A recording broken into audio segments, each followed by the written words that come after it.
నీవే తల్లివి తండ్రివి, నీవే నా తోడు నీడ, నీవే సకుడవు, నీవే గురుడవు దైవము, నీవే నా పతియు గతియు నిజముగ కృష్ణ. బలమెవ్వడు ప్రహ్లాదకు, బలమెవ్వడు పాండు సుతుల ధీనులకెప్పుడు, బలమెవ్వడై అహల్యకు, బలమెవ్వడు నీవు నాకు బలమవు కృష్ణ. జగన్నాటక సూత్రధారి, జగత్ కళ్యాణకర్త, జగదోద్ధారకుడైనటువంటి శ్రీకృష్ణ భగవానుని పాదపద్మములకు శిరస్సాష్టాంగ నమస్సుమాంజలుడు. శరీరం ఉన్నంత వరకు శరీరానికి సంబంధించినటువంటి గృహ కార్యాలను నిర్వర్తించుకుంటూ సదా మనస్సులో పరమాత్మ స్మరణ అనేదాన్ని మనం మరవకుండా ఉండాలి. దీన్ని ఆచరించినటువంటి వాళ్ళే మహాత్ములు, ఋషులు. ఈరోజు వైకుంఠ ఏకాదశి అనే గొప్ప పర్వదినం. పర్వదినాలు అరుదుగా వస్తూ ఉంటాయి. మనము బోరు వేసి మోటార్ పెట్టి ఆ నీటిని మోటార్ సహాయంతో పైకి తీసుకొచ్చి మన పొలాన్ని మాత్రమే తడుపుకోగలుగుతాం. కానీ భగవంతుని అనుగ్రహంతో వర్షం పడింది అనుకోండి, యావత్ భూవలయాన్ని పూర్తిగా తడిపేస్తాడు ఆయన. బోరు వేసుకొని మోటార్ ఉన్నటువంటి వానికే కాదు, ఏ ప్రయత్నమూ లేకుండా ఉండేటువంటి వాని పొలం కూడా తడిపేస్తూ ఉంటాడు ఆయన. అట్లాగా ఈ వైకుంఠ ఏకాదశి అనేది దీర్ఘకాలము తపస్సు చేసినటువంటి వాళ్ళు, యజ్ఞయాగాదులు చేసిన వాళ్ళు, జీవితమంతా నియమబద్ధంగా గడిపినటువంటి మహానుభావులు ఏ ఫలితాన్ని అయితే పొందుతారో ఆ ఫలితాన్ని ఈరోజు సామాన్యుల సైతము ఆ నారాయణమూర్తికి చేతులెత్తి నమస్కరించి ఆయన హృదయములో స్మరించినట్లయితే ఋషీశ్వరులు పొందినటువంటి యొక్క మహద్భాగ్యాన్ని ప్రతి ఒక్కరూ పొందగలుగుతారు. అటువంటిది వైకుంఠ ఏకాదశి. భగవంతుని అనుగ్రహంతో వర్షం పడితే అందరి పొలాలు ఎట్టయితే తడుస్తూ ఉన్నాయో ఆ విధంగా ఈ ఏకాదశి అనేటువంటిది సంవత్సరానికి ఒక్కసారి మాత్రమే వస్తుంది. ఈ వైకుంఠ ఏకాదశి అని ముక్కోటి ఏకాదశి అని కూడా దీనికి పేరు. అంటే 3 కోట్ల దేవతలందరూ వైకుంఠానికి విచ్చేసి నారాయణమూర్తిని యథేచ్ఛగా దర్శించినటువంటి శుభదినం. 3 కోట్ల దేవతలు అనగా మనలో ఇడానాడి, పింగళనాడి, సుషుమ్నా నాడి, ఈ 3 నాడుల యొక్క సంచారమును సూక్ష్మ జ్ఞానముతో గ్రహించి ఇడాపింగళ నాడుల యొక్క వేగమును నియంత్రించి మనస్సును హంసతో సూక్ష్మముగా ఏకీభవింపజేసి ఎడా పింగళ 2 నాడులను నియంత్రణ రూపములో అదుపునందుంచుకున్నటువంటి మనస్సు ఈ రెండింటిని నొక్కి 3వది అయినటువంటి ఈ మనస్సు సుషుమ్నతో కలుసుకున్నప్పుడు ఆత్మదర్శనం అనేది కలుగుతోంది. దీన్నే ముక్కోటి అంటాడు. కోటి అంటే ఒక్కటి కావడం, కోటి అంటే ఒక్కటి కావడం అని అర్థం. పిల్లకాయలు ఆడుకునేటప్పుడు అరే మనం కోట్లు వేసుకుందాం రా అంటాం. చూడు, కోట్లు వేసుకుందాం అంటే ఏమి, ఒకరి చేతిలో ఒకరు పట్టుకుందామని అర్థం. అట్లాగా ఈ ఇడ పింగళ ఈ 2 నాడులు ఎప్పుడు సూక్ష్మం అవుతాయి అంటే మనస్సు వాటితో కలిసినప్పుడు. మనస్సు రెండింటితో కలిసి వాటిని రెండింటిని అదుపులోకి తీసుకున్నప్పుడు ఏమైంది, అక్కడ ఆ ఇడా పింగళ 2 నాడులతో మనస్సు కలిసి సూక్ష్మమయ్యి సుషుమ్నతో కలుసుకున్నదా ఏకాదశి. అంటే 10 ఇంద్రియములు ఒక్కటవుతున్నాయి. 10 ఇంద్రియములు ఒక్కటయ్యి ఏకస్వరూపుడు, ఈ లోకానికి అంతటికీ రక్షకుడు ఎవడు, భగవంతుడు ఒక్కడే. ఈ సమస్త లోకానికి రక్షకుడు ఎవడు, భగవంతుడు ఒక్కడే. ఆ ఒక్కనితో కలుసుకుంటుంది. దీన్నే ఏకాదశి అంటారు. ఈ వ్రతాన్ని అనుసరించేటువంటి వాళ్ళు ఋషీశ్వరులు. అందుకే ఈ వైకుంఠ ఏకాదశి రోజు మహర్షులను దర్శించాలి, తపస్సంపన్నులను దర్శించాలి, వాళ్ళ ద్వారా నారాయణుని యొక్క చరిత్రలను ఆలకించాలి అని మన పురాణవేత్తలైనటువంటి మహాత్ములు అందుకే తెలియజేశారు. మన ఈ భారతదేశాన్ని ఏకచక్రాధిపత్యంగా పరిపాలన చేసినటువంటి రాజులు సైతము ఏకాంతానికి వెళ్ళి తపస్సు చేసిన మహానుభావులు ఎందరో గలరు. వాళ్ళల్లో అంబరీషుడు అనేటువంటి మహాత్ముడు 1 సంవత్సరం రోజులు నియమ వ్రతాన్ని అనుసరించి ఆ నారాయణమూర్తి యొక్క అనుగ్రహాన్ని సంపాదించినటువంటి మహానుభావుడు అంబరీష మహారాజు. బ్రాహ్మణుల యొక్క శాపము వృధా పోదు. పరీక్షణ్ మహారాజును శృంగి శపించాడు, తప్పకుండా శాపం తగులుకున్నది. యాదవులను బ్రాహ్మణులు శపించారు, యాదవ వంశము నాశనం అవుతుందని, తప్పకుండా అది జరిగి తీరింది. మహాత్ముల యొక్క మాటలు వృధా పోవు. కానీ అంబరీషుని విషయంలో బ్రాహ్మణ శాపము కూడా విఫలమైపోయింది. దుర్వాస మహాముని యొక్క శాపము కూడా విఫలమైపోయింది. కారణం ఆయన యొక్క విష్ణు భక్తి. ప్రహ్లాదుని కూడా ఎంతో కాలము బ్రహ్మను గూర్చి తపస్సు చేసినటువంటి హిరణ్యకశ్యపుడు శపించాడు ప్రహ్లాదుని. కానీ ఆయన శాపం ఆయన ఏమైనా బాధించిందా? ఆయన పట్ల విఫలమైపోయింది. యాదవ వంశము నాశనం అవుతుందని మహాత్ములు శపిస్తే యాదవులలో ఒక్కడే కదా ఉద్ధవుడు కూడా. కానీ ఉద్ధవునికి మాత్రం ఆ శాపం తగులుకోలేదు. కారణం ఏమి? హరిభక్తుడైనటువంటి మహాత్ములను ఈ లోకములో బాధించగలిగేది ఏదీ లేదు. భగవద్దాసులకు హాని కలిగించే శక్తి ఈ లోకములో ఏదీ లేదు. అది ఎవరికి సాధ్యం కాదు. అందువల్ల మాయను దాటగలిగేవాడు, మాయకు లోపడకుండా తప్పించుకోదగినటువంటి వాడు హరిదాసుడైనటువంటి మహాత్ముడు ఒక్కడే. అందుకు ఈరోజు అంబరీషుని యొక్క చరిత్రను విందాం.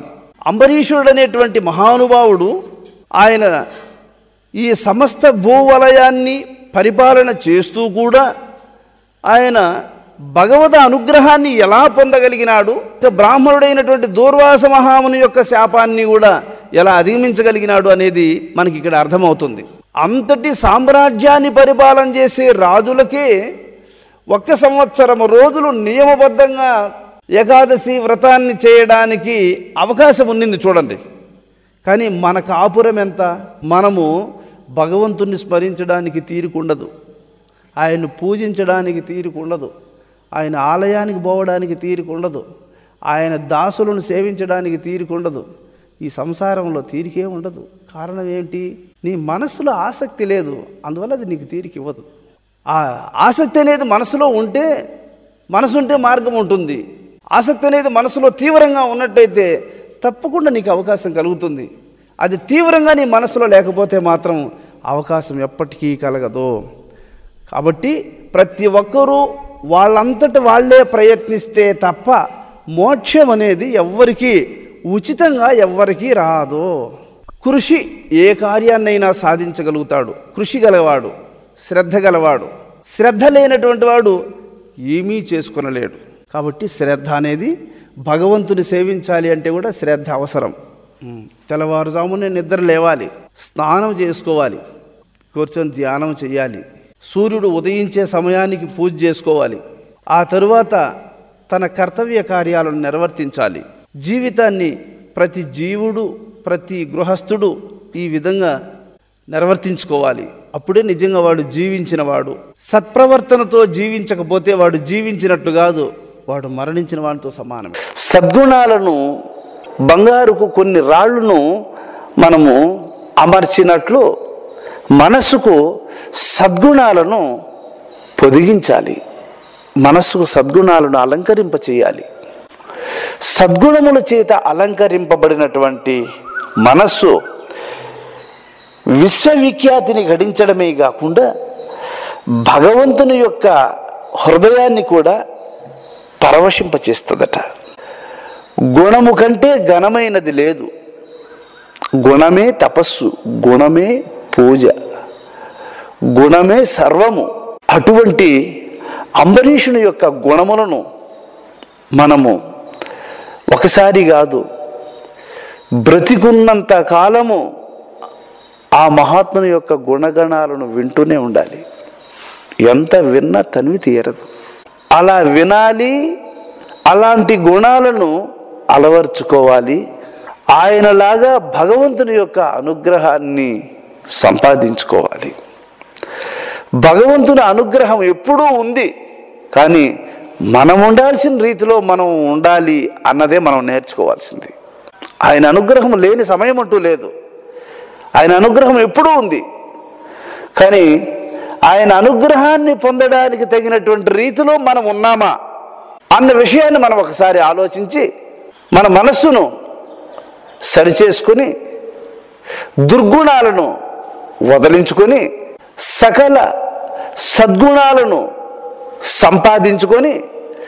సంపాదించుకున్నటువంటి సద్గుణాలను మళ్ళెన్నడూ పోగొట్టుకోకుండా వాటిని కాపాడుకోవాలి. పరీక్షణ్ మహారాజా చెప్తా విన్నాయన అని పరమపూజ్యుడైనటువంటి భాగవత శిఖామణి రాజ ఋషులలో శ్రేష్ఠుడైనటువంటి జనక మహారాజుకు ప్రియశిష్యుడైనటువంటి పరమేశ్వరుని యొక్క వరప్రసాదితుడైనటువంటి వ్యాస భగవానుని ఏకైక కుమారుడైనటువంటి సమస్త లోకములకు ఉపకారపరుడైనటువంటి అశోక బ్రహ్మ తన ప్రియ శిష్యుడైనటువంటి పరీక్షణ్ మహారాజుతో ఆయన గుణాలను చెబుతా వినయ్యా అని ఆ చెప్పే ముందు మళ్ళీ ఒకసారి ఆ నారాయణుని యొక్క దివ్యమంగళ విగ్రహాన్ని అలా దర్శించి శుకబ్రహ్మ పరవశుడై పులకరించి అంబరీషుని యొక్క చరిత్రను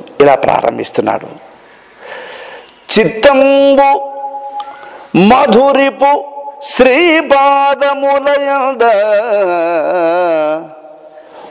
పలుకులు హరిగుణ పఠనమంద కరములు విష్ణు మందిర మార్జనములంద శ్రవణములు హరికథ శ్రవణమంద చూపులు గోవింద రూప వీక్షణమంద శిరము కేశవ నమస్కృతులయంద పదములీశ్వర గేహ పరిసర్పణములంద కామంబు చక్రి కైంకర్యమంద సంగమక్షుత జనాతను సంగమంద గ్రాణమసురారి భక్తాంగ్రి కమలములయంద రసన తులసీదళములంద రతులు పుణ్య సంగతులయంద ఆ రాజచంద్రమునకు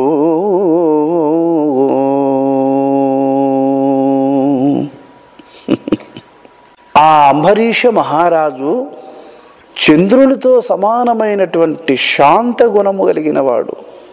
సూర్యుని యొక్క వేడిమికి బాగా వేడెక్కిపోయినటువంటి భూమి చంద్రుని కిరణములు భూమి మీద పడగానే ఆ వేడి తగ్గిపోయి భూమి అంతా చల్లగా జిల్లుమని శాంతించిపోతుందట.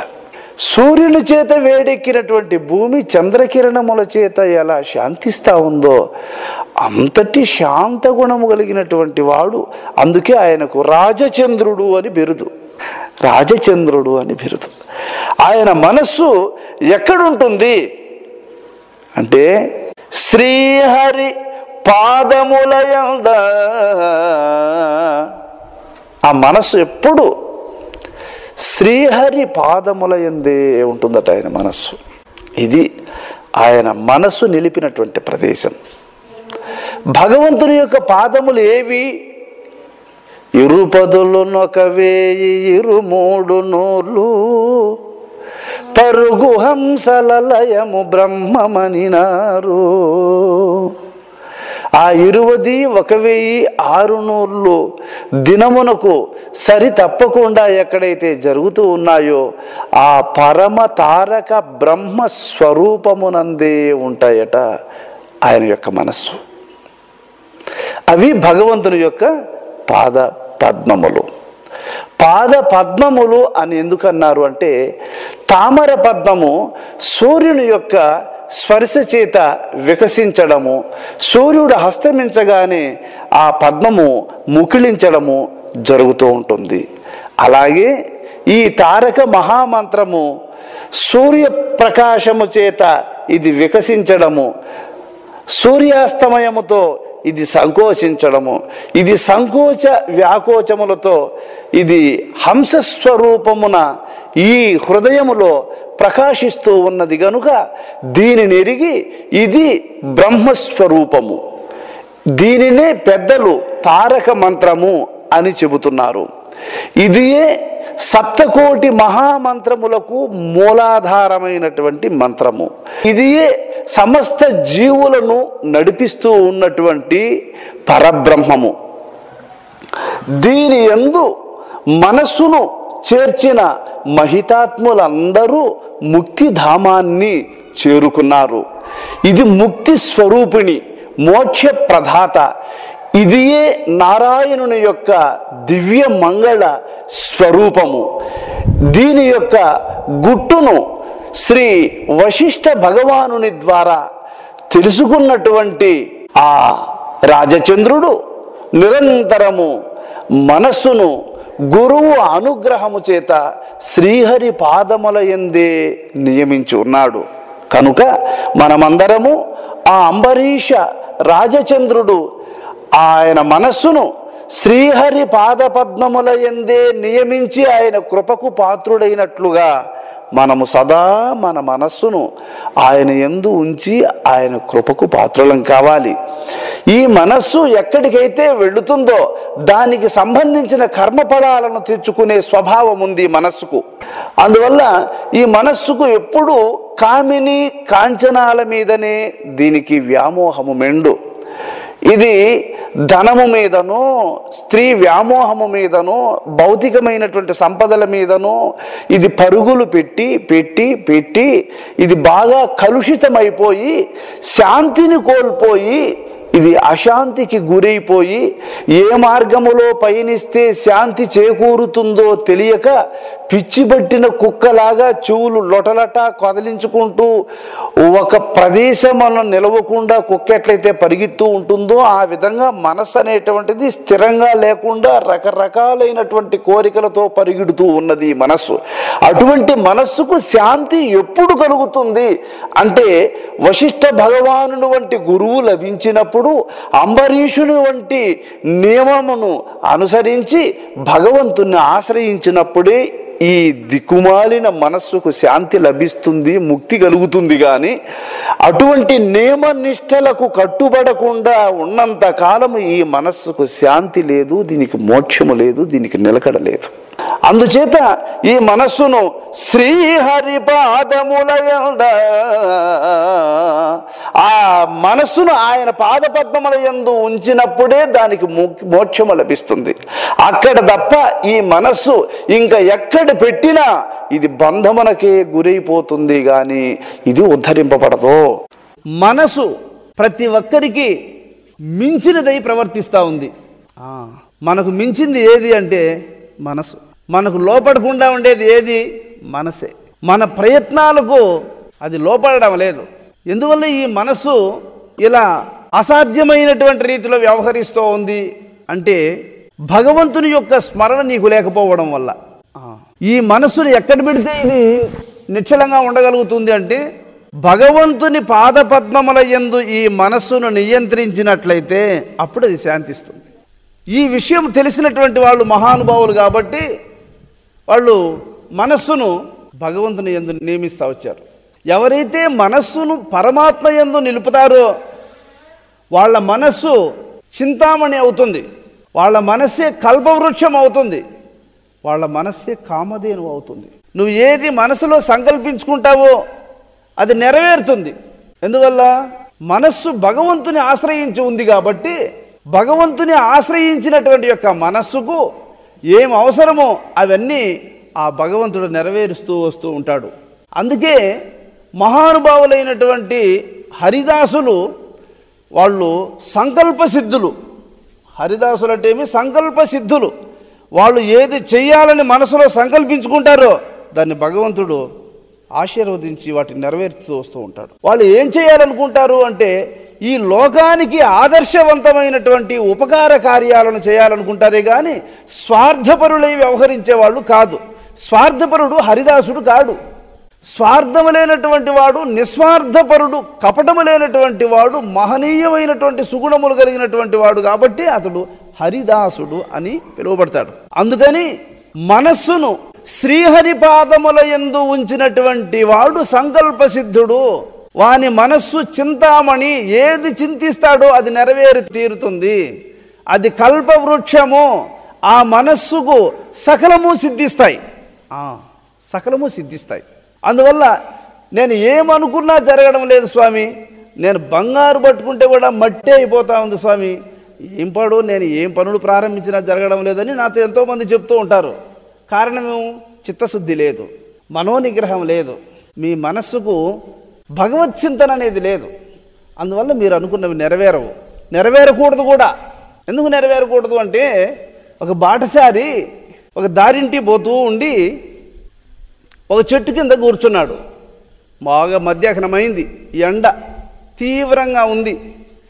అమ్మయ్య, ఈ చెట్టు కింద చాలా బాగా చల్లని గాలి, సూర్యరశ్మికి నీడ చాలా బాగుంది, కాసేపు విశ్రమించితే బాగుండు అని చెప్పి ఆ చెట్టు కింద కూర్చున్నాడు. ఆ చెట్టు ఏమి చెట్టు అది అంటే కల్పవృక్షం. అది ఆయనకు తెలియదు. ఆ చెట్టు కింద కూర్చొని నాకు ఇప్పుడు ఈ చెట్టు కింద మంచి షడ్రసోపేతమైనటువంటి ఆహారం లభిస్తే ఎంత బాగుండేది అని అనుకున్నాడు. అది కల్పవృక్షం కాబట్టి వెంటనే అక్కడ రకరకములైనటువంటి పలహారములతో కూడి విస్తరలో వడ్డించినటువంటి భోజనం. ఆహా, ఏమిరా నా అదృష్టం, నాకు ఇక్కడే రుచికరమైన ఆహారం లభించిందని భోంచేశాడు. హాయిగా భోంచేశాడు. భోంచేసిన తర్వాత ఎంతో దూరం నడిచి వచ్చాను, కాసేపు పడుకుంటే ఆ పడుకోవడానికి మంచి పట్టు పానుపు ఉంటే బాగుండేది అనుకున్నాడు. వెంటనే పానుపు కూడా రెడీ అయింది. పానుపు మీద పడుకున్నాడు. పడుకున్న తర్వాత చాలా దూరం నడవడం వల్ల కాళ్ళు నొస్తూ ఉన్నాయి. కాళ్ళు పట్టడానికి ఎవరైనా ఒక అమ్మాయి ఉంటే అని అనుకున్నాడు. వెంటనే ఒక అందమైనటువంటి యువతి అక్కడే ప్రత్యక్షమయ్యి ఆయన పాదములు ఒత్తుతూ ఉంది. సరే, ఈరోజు నా అదృష్టమేమో కానీ నేను అనుకున్నవి అన్నీ అనుకున్నట్టే నెరవేరుతున్నాయి. ఈ కారణంగా ఒక పెద్ద పులి ఏమైనా ప్రత్యక్షమయ్యి గాండ్రుమని నన్ను గుటుక్కుమని ఏమన్నా మింగుతుందా అనుకున్నాడు. అనుకోగానే వెంటనే పెద్ద పులి ప్రత్యక్షమయ్యి ఒక్కసారిగా అతన్ని గొంతు నులిమి చంపేసింది. చూసావా, ఈ మనస్సు అనేది అనుకున్నవి అనుకున్నట్లేగా అన్నీ నెరవేరితే మధ్యాహ్నం కూడా బతికినేది. ఇది అనుకున్నవన్నీ అనుకున్నట్లే నెరవేర్చినాడంటే భగవంతుడు సృష్టి ఉండదు. ఎందుకంటే ఇది అన్నీ మంచివే కోరదు, చాలా చెడ్డవి కూడా కోరుతూ ఉంటుంది ఇది. లేకపోతే వానికి భోజనం కావాలనుకున్నాడు, మంచిదే భోంచేశాడు. విశ్రాంతి తీసుకోవాలనుకున్నాడు, మంచిదే విశ్రాంతి తీసుకుని అంతటితో గమ్మున ఉండకూడదా? మరి నేను అనుకున్నవన్నీ నెరవేరుతూ ఉన్నాయే, ఏమన్నా పెద్ద పులి ప్రత్యక్షమై నన్ను ఏమైనా చంపేస్తుందేమో అనుకున్నాడు. నిజంగానే చంపేది మనస్సు అట్లాంటిది. అందువల్ల ఈ మనస్సుతో ఎవరికీ శాంతి లేదు. మహాత్ములకు మాత్రం స్థిర బుద్ధి ఉంది. ఎందుకు? వాళ్ళు భగవంతునితో సంబంధం పెట్టుకొని ఉండరు. భగవంతునితో సంబంధం పెట్టుకొని ఉండేటువంటి వానికి స్థిర బుద్ధి ఉంది. భగవంతునితో సంబంధం లేనటువంటి వాళ్ళకు స్థిర బుద్ధి లేదు. ఇది గుర్తు, ఈ వాక్యాన్ని బాగా గుర్తుపెట్టుకోండి. కాబట్టి మనం ప్రశాంతతను పొందడానికి భగవంతుణ్ణి మనస్సునందు ప్రతిష్ఠించుకోవాలి. భగవంతుని పాదముల యందు మనస్సును నియంత్రించాలి. ఆయన పాదముల యందు ఉంచితే తప్ప మనసుకు మరో మార్గములో శాంతి లేదు. ఈ రహస్యం తెలిసినటువంటి వాడు అంబరీషుడు. కాబట్టి చిత్తంబు మధురిపు పాదములయంద, అందుకని ఈ మనస్సు ఆయన పాదపద్మముల యందు ఉంచితే తప్ప దీనికి వేరు మార్గంగా శాంతి లేదు. కనుక మనస్సును అక్కడ ఉంచాడు. పలుకులు హరిగుణ పఠనమంద,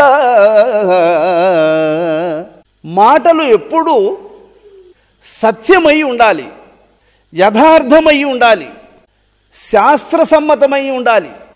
శ్రీహరి అనంత కళ్యాణ గుణములను వర్ణించాలి, హరినామమునే స్మరించాలి, శ్రీహరినే వర్ణించాలి. దాన్నే వాక్కు అంటారు. వాక్కులు రెండు రకములు. ఇవి ఉపయోగకరమైనటువంటివి. పలుకులు, వాక్కులు ఇవి వినదగినటువంటివి. మాటలు, కూతలు వినకూడనివి. రెండు వినకూడనివి, రెండు వినదగినటువంటివి. పలుకులు ఇప్పుడు మనం వింటున్నాం చూడు. మనము భగవంతుని యొక్క అంశస్వరూపులమే, కానీ మనము మాయ చేత దెబ్బతిని వ్యామోహము చేత దూరం అయిపోయాం భగవంతునికి. ఇప్పుడు మళ్ళీ మనం భగవంతునితో కలుసుకోవాలంటే వెలిగారం మానవ జన్మం కావాలి, ఆచారి సద్గురువు కావాలి. వెలిగారం అనేటువంటి మానవ జన్మము, ఆచార్య అనేటువంటి సద్గురువు, వీళ్ళిద్దరూ కలిస్తేనే ఈ జీవుడు అనేవాడు పరమాత్మతో కలుసుకోగలుగుతాడు. ఈ ధర్మాలను తెలియజేసేటువంటి వాటినే పలుకులు అంటారు. జీవ పరమాత్మల యొక్క ధర్మాన్ని గూర్చి బోధించేటువంటి పలుకులకి పలుకులని పేరు. ఇక వాక్యములు నారాయణ గోవిందని అనరా, సంకీర్తనలు, వీటిని మహావాక్యములు అంటారు. ఇవి వినదగినటువంటివి, పలుకులు వాక్యములు వినదగినటువంటివి. ఇంకా అనవసరంగా మాట్లాడుకుంటూ ఉంటారు చూడండి ఈ మాటలు. ఇంకా వినరానటువంటి రీతిలో దుర్భాషలు మాట్లాడుతూ ఉంటారు చూడండి, అవి కూతలు. అవి చెప్పుకోవడానికి కూడా సిగ్గుచేట్టుగా ఉంటాయి, వాటిని కూతలు అంటారు. కాబట్టి మాటలు కూతలను ఉపయోగించరాదు. పలుకులు వాక్యములను మాత్రమే వ్రతధరుడైనటువంటి వాడు, పుణ్యాత్ముడైనటువంటి వాడు, శ్రీహరిని సేవించదగినటువంటి వాడు నియమంగా అనుసరించాలి. ఆ నియమం తెలిసినటువంటి మహానుభావుడు అంబరీషుడు గనుక పలుకులు హరిగుణ పఠనమంద, ఆయన పెదవులు విప్పాడా హరి నారాయణ గోవింద మధుసూదన మురారి అని ఆ నారాయణుని సదా స్తోత్రం చేస్తూనే ఉంటాడట.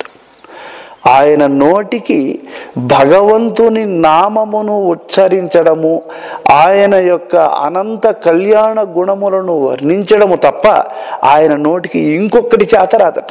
కరములు విష్ణు మందిర మార్జనములంద,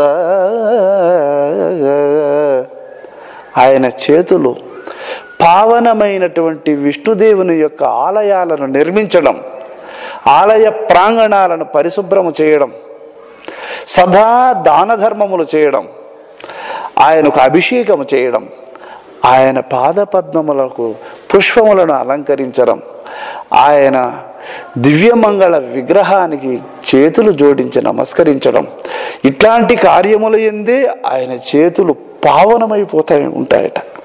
ఈ చేతులు ఆయన మనకు ఇచ్చినందుకు భగవంతుడు సంతోషిస్తాడు. అందుకే ఎవరైతే భగవంతునికి చేతులెత్తి నమస్కరించారో వాళ్ళ విషయంలో భగవంతుడు, ఒరే నేను వీనికి చేతులు ఇచ్చి తప్పు చేసానురా, నేను వీనికి చేతులు ఇచ్చి ఉండకూడదు, ఎందుకు వేస్ట్, రాబోయే జన్మలో వీనికి చేతులు ఇవ్వకూడదు. ఇంకా రాబోయేటువంటి జన్మలో ఒక పశువుగా పుట్టింది అనుకోండి, ఒక కుక్కగా పుట్టింది అనుకోండి, ఒక నక్కగా పుట్టాడు అనుకోండి, దానికి చేతులు ఉన్నాయా? నమస్కారం చేయగలుగుతుందా? చేతులుండి కూడా నువ్వు భగవంతునికి చేతులెత్తి నమస్కారం చేయకపోతే వాటితో సమానమే నువ్వు కూడా. నీకు వాటికి తేడా ఏముంది? కాబట్టి ఎవడైతే ఆలయాలను నిర్మించడానికి చేతులను ఉపయోగిస్తాడో, ఆలయ ప్రాంగణాలను పరిశుభ్రం చేయడానికి ఎవడి చేతులను ఉపయోగిస్తాడో, ఎవరు స్వామివారికి నమస్కారం చేయడానికి, పుష్పములను అలంకరించడానికి, భగవత్ కార్యాలకు ఎవడి చేతులను ఉపయోగిస్తాడో వానికి భగవంతుడు చాలా గొప్ప పని చేశానురా, పుణ్యాత్మునికి ఈ జన్మని ఇచ్చినానురా నేను, వీడు ఈ లోకానికి మేలు చేస్తూ ఉన్నాడు, లోకములో నా పేరును చాటుతూ ఉన్నాడు, భగవంతుడు ఎంతటి వాడు అనేటువంటి విషయాన్ని లోకానికి చాటగలుగుతూ ఉన్నాడు, తదాస్తు అని భగవంతుడు ఆశీర్వదిస్తూ ఉంటాడట సత్పురుషులను చూసి. ఆయన ఆశీర్వదించేటట్లు, ఆయన సంతోషించేటట్లు మనం జీవించగలిగితే మనకి ఇంకా బాధలు ఉంటాయా? అందువల్ల భగవంతుడు సంతోషించే రీతిలో, ఆయన ఆశీర్వదించే రీతిలో మనం మెలగాలి. అందుకని అలా తన హస్తములను సార్థకమొనరించుకున్నటువంటి వాడు అంబరీషుడు. కాబట్టి ఈ చేతులతో పరుల సొమ్ములను ముడుచుకోవడం కానీ, పరులను కొట్టడం కానీ, పరులకు ద్రోహం చేయడం కానీ అలాంటి కార్యములు ఈ చేతులతో జరగకూడదు. భగవంతుడు ఇచ్చినటువంటి ఈ జన్మను, ఆయన ప్రసాదించిన ఈ అవయవాలను ఎంత శుభప్రదమైనటువంటి కార్యములతో పావనమొనర్చుకోవాలనో మనకు ఈ మహాత్ముని యొక్క చరిత్ర ద్వారా బోధపడుతోంది. శ్రవణములు హరికథా శ్రవణమంద ఆయన చెవులలో ఎప్పుడు ఆ శ్రీహరి యొక్క సంకీర్తనలు వినపడుతూనే ఉంటాయి. ఆయన చెవికి ఇంకొకటి ఎక్కదు. ఆహాహా, ఎవడైతే ఇటువంటి భావనతో మత్తెక్కి ఉంటాడో వానికి ఎప్పుడు దశ విధములైనటువంటి యొక్క నాదములు ఆయన చెవిలో మారుమ్రోగుతూనే ఉంటాయి. మహాత్ములు హెచ్చరికతో ఉండమని బోధించినటువంటి యొక్క మహావాక్యాలు వాళ్ళ చెవిలో ఎప్పుడు మారుమ్రోగుతూనే ఉంటాయి. ఎప్పుడు ఏ పని చేస్తూ ఉన్నా గురువాక్యం గుర్తొస్తూనే ఉంటుంది. జ్ఞానికి ఏ మాట మాట్లాడాలన్నా, ఏ పని చేయాలన్నా, ఏది సంకల్పించాలన్నా మహాత్ముల వాక్యము అది తట్టి నిద్రపోయే వాడిని తట్టి లేపినట్లు అది గుర్తు చేస్తూనే ఉంటుంది. అటువంటి శ్రవణములు కలిగినటువంటి వాడు శ్రీహరి యొక్క అనంతమైన కళ్యాణ గుణాలను నీ చెవుల్లో మారుమోగుతూ ఉండాలి. వాటినే నువ్వు జ్ఞాపకం చేసుకుంటూ ఉండాలి. వాటిని వినాలని నీ మనస్సు ఉరకలు వేస్తూ ఉండాలి. అబ్బా, ఈరోజు మనం స్వామివారి దగ్గరికి వెళ్ళి ఉంటే ఎంతో మంచి మాటలు విని ఉండేవాళ్ళం. మనం ఏందో ఎడ కూర్చొని ఈ పాప మాటలన్నీ వినగలుగుతున్నాంరా. వీళ్ళ మాటలు వింటే మనస్సు చెడిపోతుంది, జీవితం వేస్ట్ అయిపోతుంది. మహానుభావుల దగ్గరికన్నా వెళితే మనం ఆ సమయం సద్వినియోగం అవుతుంది. మంచి మాటలు 4 వింటాం, మనస్సు ప్రశాంతత పొందుతుంది అని హరిదాసులు ఉన్నటువంటి మహాత్ముల దగ్గరికి పరుగున వెళుతారు. అలా వెళ్ళాలి. ఎవరైతే భగవంతుని సంకీర్తనలు, ఆయన కళ్యాణ గుణాలను వినడములో శ్రద్ధ చూపిస్తూ ఉంటారో వాళ్లకు ఎప్పుడు అవే వినపడుతూ ఉంటాయి. అవే మనసులో మననం జరుగుతూ ఉంటుంది. సామాన్యుల యొక్క మనసులో ఏం తిరుగుతూ ఉంటాయో చెప్పండి. ఎవరైనా పొలం దగ్గరనో లేదా ఇంటి దగ్గర కాంపౌండ్ దగ్గరనో ఏదో కారణంగా ఒక గొడవ ఏర్పడి ఉంటుంది. అవన్నీ గుర్తుకొస్తూ ఉంటాయి. వాళ్ళు ఏం తిట్టారు, మనమేం తిట్టాం, వాళ్ళు ఏం చేశారు, మనం ఏం చేశాం. ఇవి మర్చిపోదామంటే కూడా మరుపురావు, లోపల తిప్పుతూ ఉంటుంది. బేది మందు వేసుకున్న వానికి కడుపులో ఎట్టయితే కలబెడతా ఉంటుందో అట్ట తిప్పుతూ ఉంటుంది ఈ మాటలు అనేటువంటివి. చూసారా, ఇవి వినకూడనటువంటి మాటలు. వీటి వల్ల శాంతి లేదు. అందుకని ఇటువంటి మాటలు వినడం వల్ల చెవులకు సార్థకత లేదు. భగవంతుని యొక్క కళ్యాణ గుణములనే వినాలి. అప్పుడే ఈ చెవులకు సార్థకత ఏర్పడుతుంది.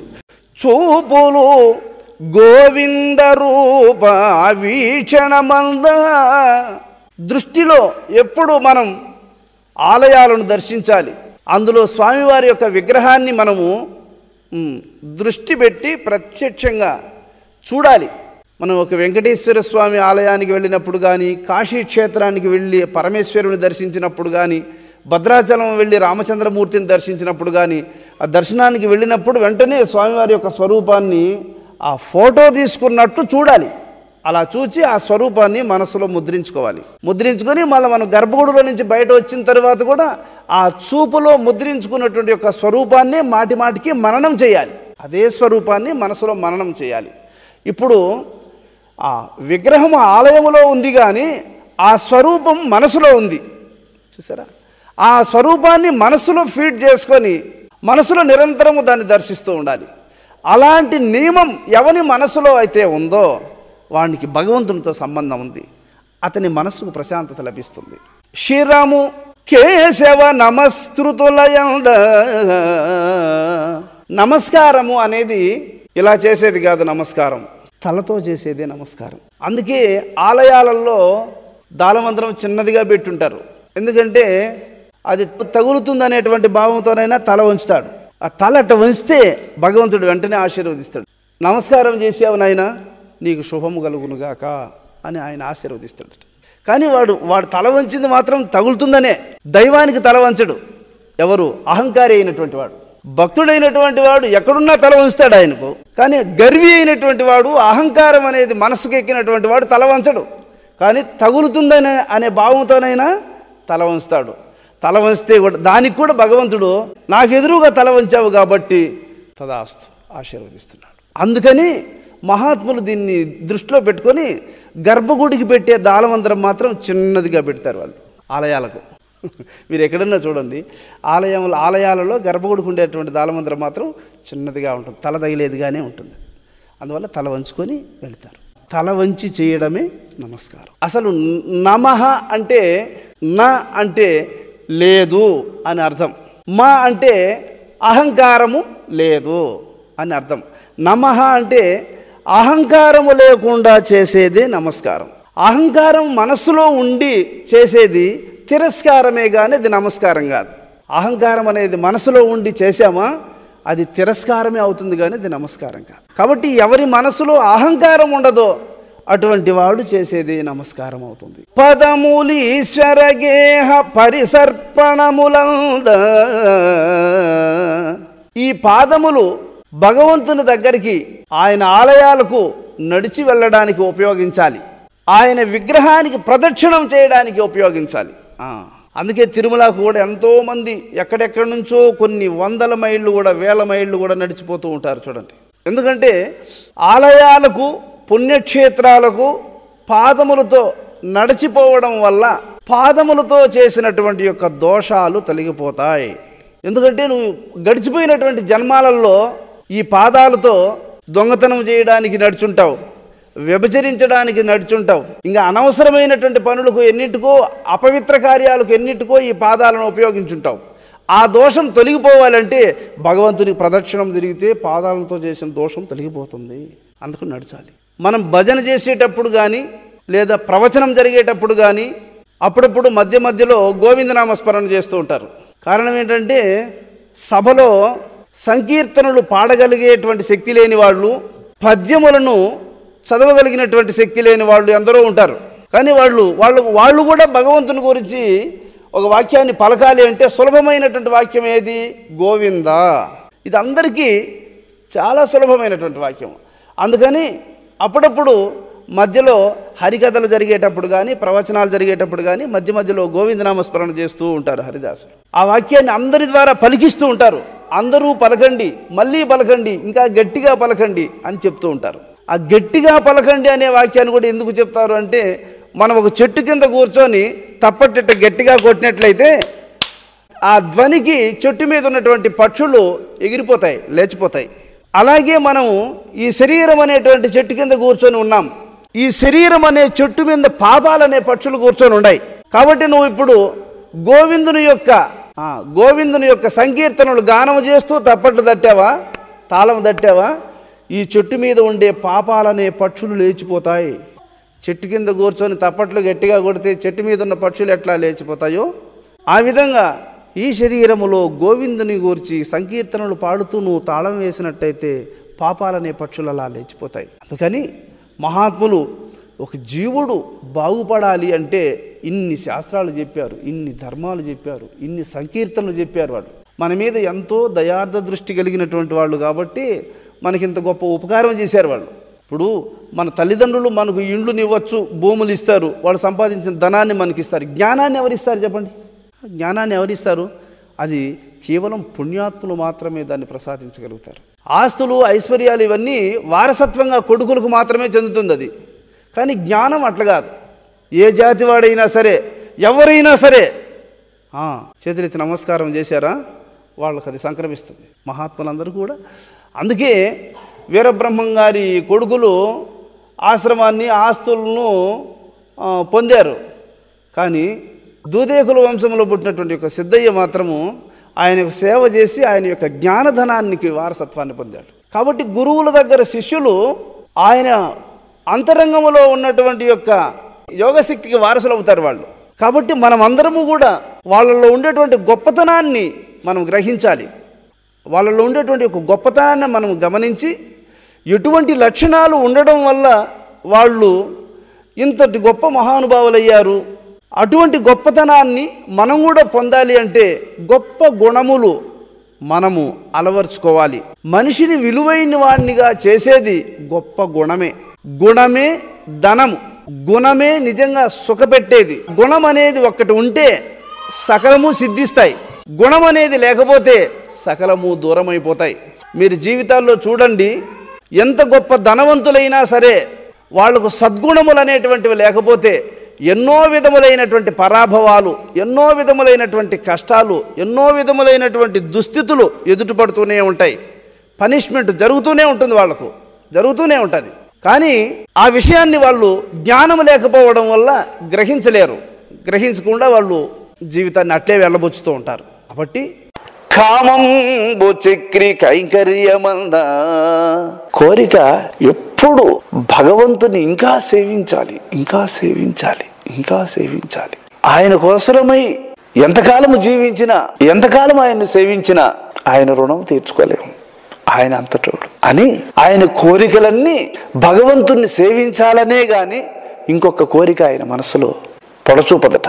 సంగమక్షుత జనతను సంగమంద, ఎవరితో స్నేహం చేయాలి? ఆ అచ్యుతుని యొక్క దాసులు, ఆ నారాయణమూర్తి యొక్క దాసులతో స్నేహం చేయాలి. వాళ్ళతో స్నేహం చేయడం వల్ల ఇప్పుడు మనం అందరం ఇక్కడ కలుసుకున్నాం చూడండి. కలుసుకొని భగవంతుని గురించి చెప్పుకుంటున్నాం, కానీ ఇంకా మీ కుటుంబ విషయాలు, వాళ్ళ కుటుంబ విషయాల గురించి ఏమైనా ముచ్చటించుకుంటున్నామా? ఎందువల్లంటే అది బంధములకు గురి చేసేదే కానీ బంధములను విడిపించేది కాదు. బంధముల నుండి విడిపించేది హరిచరిత్ర కాబట్టి హరిచరిత్రను చెప్పుకుంటున్నాం మనం ఇప్పుడు. కాబట్టి హరిదాసులతోనే స్నేహము చెయ్యాలి. గ్రాణ మసురారి భక్తాంగ్రి కమలములంద, రసన తులసి దళములంద, రతుల పుణ్య సంగతుల యందన రాజచంద్రునకు. ఆయన నాలుక మీద భగవంతుని పాదములకు అలంకరించినటువంటి ఆ తులసీ దళములని మొట్టమొదట స్వీకరించి తరువాత శరీరానికి ఆహారం పెట్టేవాడట. ఆయన ముందు తులసీ దళాన్ని నాలుక మీద పెట్టి తరువాత ఆయన ఆహారాన్ని స్వీకరించేవాడట. శ్రీహరి భక్తుల యొక్క నాలుక మీద ఉంటాడు ఆయన. అందుకే మహాత్ముల యొక్క నాలుక శ్రీహరి యొక్క స్వరూపం. అది వాళ్ళ నాలుక మీద కూర్చొని ఆయన పలికించేటువంటి మాటలు, ఆయన మాట్లాడుతున్నటువంటి మాటలు ఆ విన్నటువంటి వాళ్ళ హృదయాలన్నింటినీ పరవశింప చేస్తూ ఉంటుంది. అందుకని శ్రీహరి ఎక్కడున్నాడు అంటే దాసుల యొక్క నాలుక మీద ఉంటాడు ఆయన.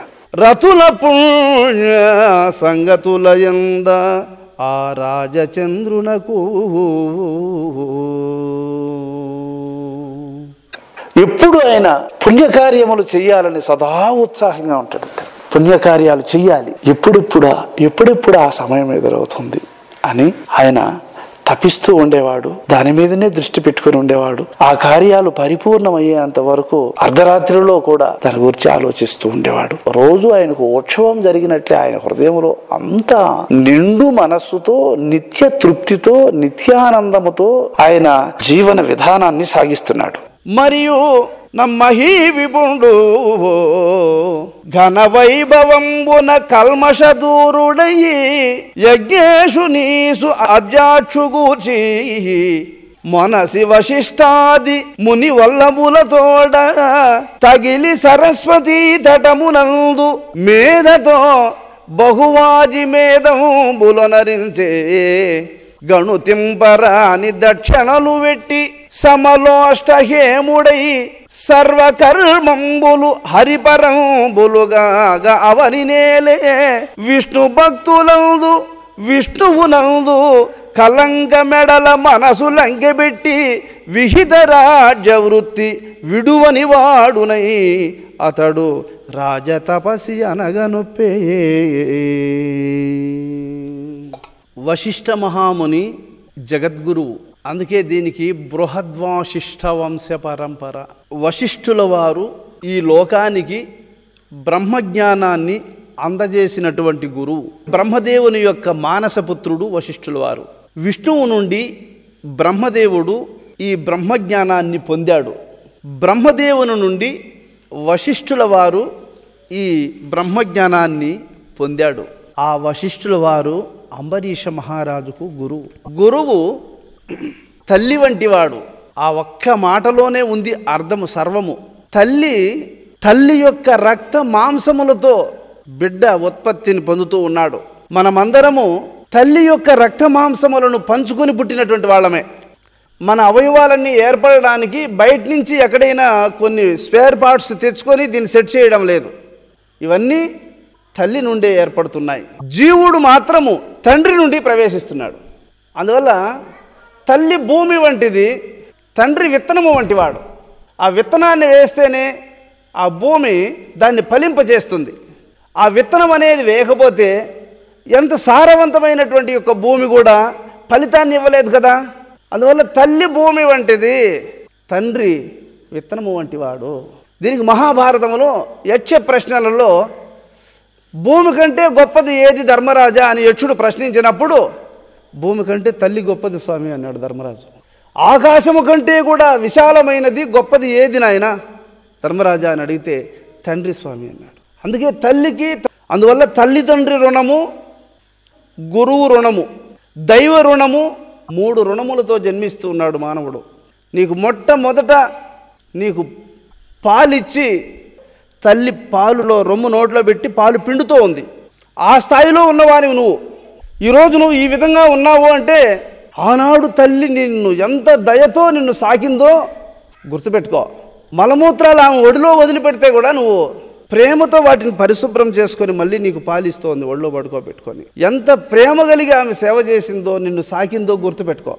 ఇలాగా తల్లిని తండ్రిని గుర్తుపెట్టుకొని ఎవడు తల్లిదండ్రులను సేవిస్తాడో, తల్లిదండ్రులు జన్మనిస్తారు కానీ జన్మను సార్థకము చేసేవాడెవరు? గురువు. గురువు నాయనా నీవు శరీరము కాదు, శరీరము లోపల ఉన్నటువంటి ఆత్మ నువ్వు.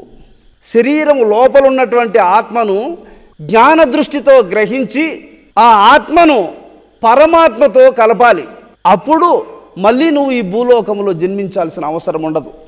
జ్ఞానము చేత నీలో ఉన్నటువంటి జీవాత్మను పరమాత్మతో ఐక్యము చేయకపోతే నువ్వు మళ్ళీ ఈ భూమి మీద జన్మించాల్సి ఉంటుంది.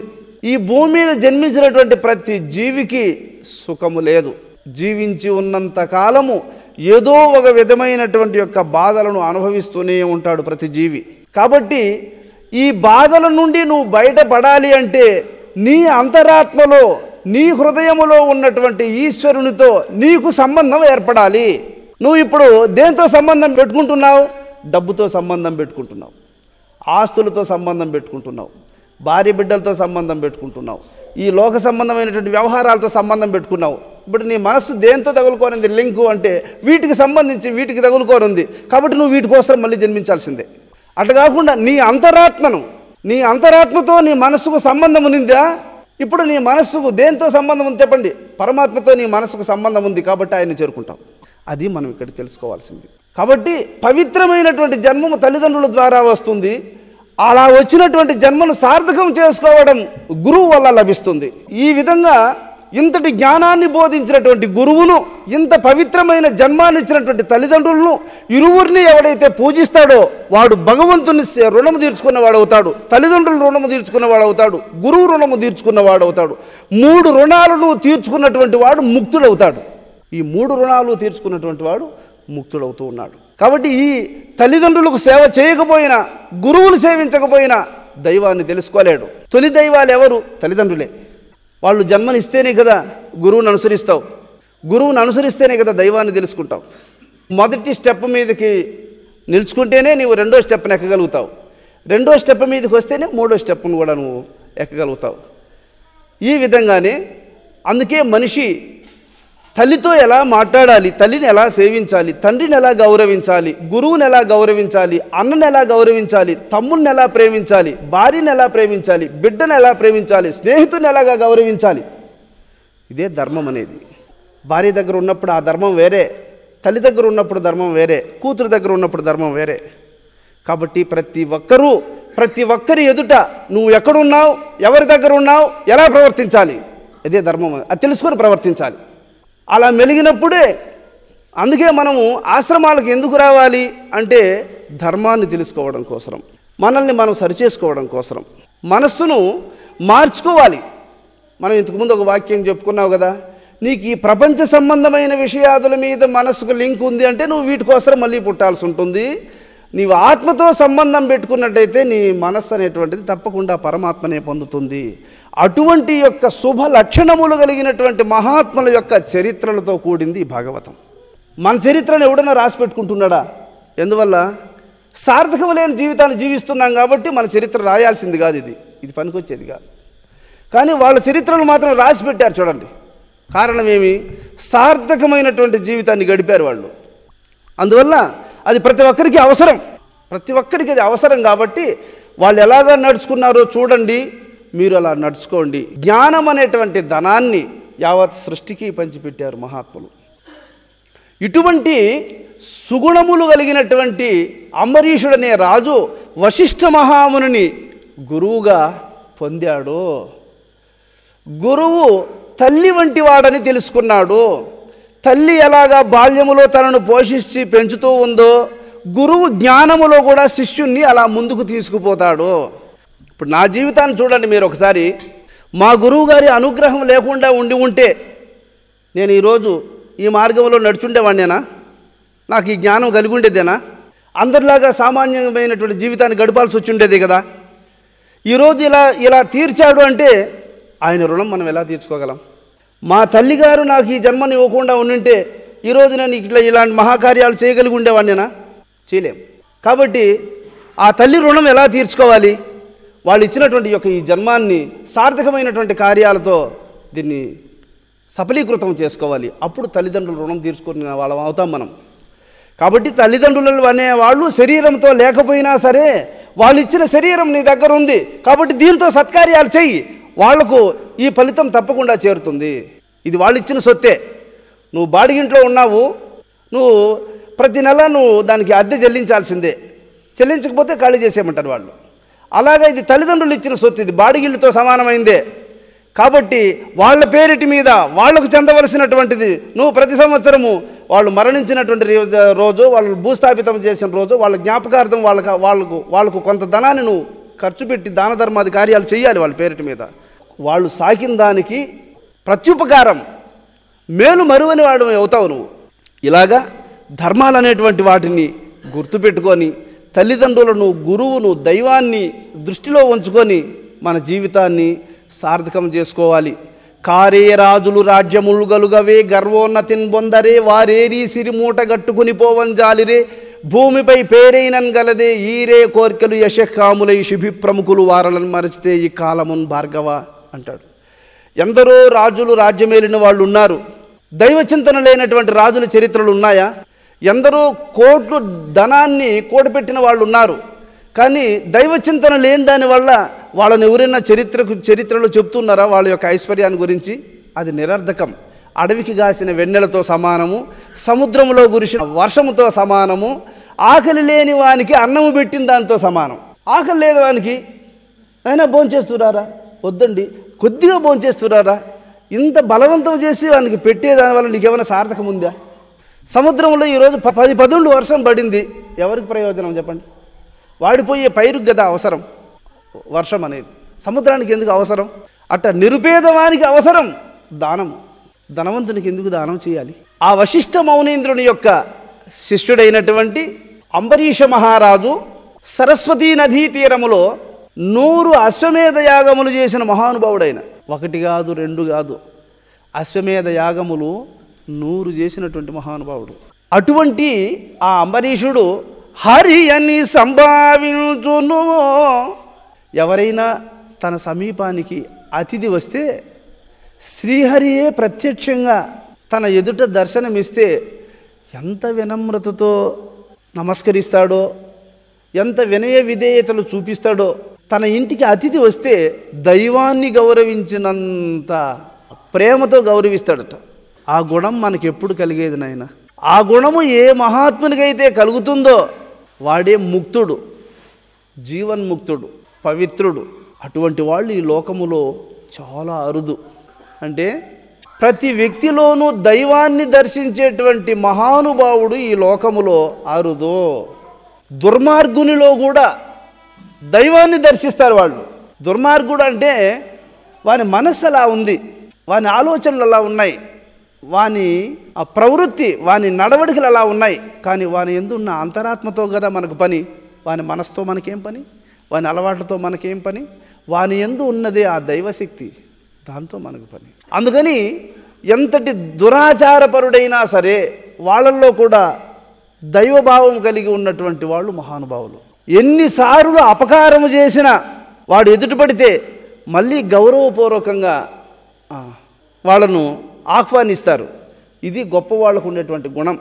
ఎన్నో అపకారములు చేసినటువంటి దుర్యోధనుడు గంధర్వరాజుల చేత పట్టుబడి గంధర్వరాజులు వాడిని ఈడ్చుకొని వెళ్ళిపోతా చేతులు వెనక్కి తీసి కట్టేసి దుర్యోధను ఈడ్చుకొని పోయేటప్పుడు భీమునికి దుర్యోధనుడి మీద ఉంది. అందువల్ల అతన్నే పంపించాలి అనేటువంటి ఉద్దేశంతో ధర్మరాజు భీమసేనుడిని పంపిస్తాడు దుర్యోధనుని వెంట. ఇందుకే మనం చరిత్రను చదవాలనేది. ఆ చదవడం వల్ల మనకు ఇట్లాంటి ధర్మాలు అనేటువంటివి తెలుస్తాయి. కాబట్టి అపకారము దుర్యోధనుడు చేశాడు, అది వానికి ఉండే గుణం అది. కానీ మనకు ఉండే గుణం అది కాదు కదా. కాబట్టి మనం ధర్మాన్ని అనుసరించాలి. చూసారా? కాబట్టి ప్రతి ఒక్కరిలోనూ దైవాన్ని చూడాలి. ప్రతి ఒక్కరికి మనం మేలే చేసుకుంటూ పోవాలి. నిన్ను కాపాడేది ఏది అంటే నువ్వు చేసుకున్నటువంటి మేలు. తర్వాత ఇక్కడ ధర్మరాజు ఒక వాక్యం చెప్పాడు చూడండి. తల్లిదండ్రులు నీ గురించి ఆలోచన చేసేవాళ్ళు కాబట్టి నువ్వు నేరుగా ఇంటికి వెళ్ళగానే తల్లిదండ్రులకు కనబడి తర్వాత నీ రాజ్యకార్యాలు నువ్వు చూసుకోమని చెప్పడంలో గల అర్థం ఏంటంటే, కొడుకు ఎక్కడికి పోయి వచ్చినా ఇంటికి రాగానే ముందు తల్లిదండ్రులకు కనబడి వాళ్ళను పలకరించి ఆ తరువాత తన గదిలోకి వెళ్ళి విశ్రాంతి తీసుకోవాలి. మిగతా పనులు ఏ పనైనా కానీ తర్వాత చేసుకోవాలి. ఇది ఉత్తమ గుణవంతుడైనటువంటి కొడుకుకు ఉండాల్సినటువంటి ధర్మం. బిడ్డ ఎక్కడికైనా పోయినాడంటే ఏమో బిడ్డ ఇంకా రాలేదే, ఇంత పొద్దుపోయింది ఇంకా ఏమో రాలేదే అని తల్లి తండ్రి ఎదురు చూస్తారు కొడుకు రాక కోసరం. వాడు ఇంటికి వస్తానే నేరుగా పోయేవాడు అని భార్యతో బిడ్డలతో వాళ్ళతో హాయిగా పడుకునేసి నిద్రపోయినాడంటే బిడ్డ ఎప్పుడు వచ్చినాడో లేదు చింతపడుతూనే ఉంటారు వాళ్ళు. తెల్లవారితోనైనా నిద్ర లేచి తల్లిదండ్రులు కనపడడు. తెల్లవారితో లేచి వాని పని మీద వాడు లేచి వెళ్ళిపోతూ ఉంటాడు. వాళ్ళు పలకరించడు. వాడు కొడుకు కాదు. నీ గురించి వాళ్ళు ఎంత పరితపిస్తున్నారో, ఎంత ఆలోచిస్తున్నారో నువ్వు అర్థం చేసుకోకుండా నడుచుకుంటున్నావు. అందుకని పెద్దలైనటువంటి వాళ్ళను గౌరవించడం, వాళ్ళ ఆశీర్వాదాన్ని పొందడం అనేది గొప్ప శుభసూచకం అది. కాబట్టి ప్రతి కుమారుడు తండ్రిని తల్లిని గౌరవించాలి. అలాంటి ధర్మం ఎరిగినటువంటి వాడు అంబరీషుడు.